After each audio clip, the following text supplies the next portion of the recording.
کانوں سے بھی بہرے ہیں، یہ سن سکتے ہیں نہ دیکھ سکتے ہیں۔ ختم اللہ علی قلوبہم وعلی سمعہم وعلی ابصارہم غشاوۃ ولہم عذاب عظیم۔ پہلے پارے میں بھی اللہ تبارک و تعالیٰ نے فرمایا ہم نے تو ان پر مہر لگا دی ہے جن پر مہر نہیں لگی تھی،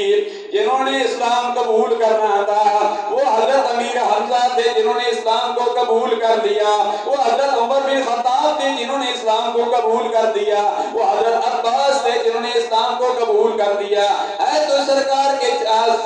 سکے چچا حضرت عباس، اسی مارکے میں ابو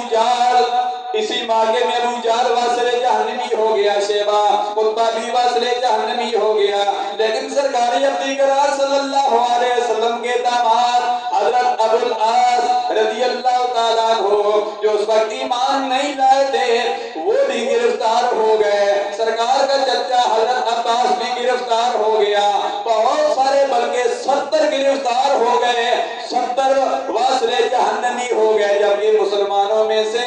14 مسلمان شہید ہو گئے۔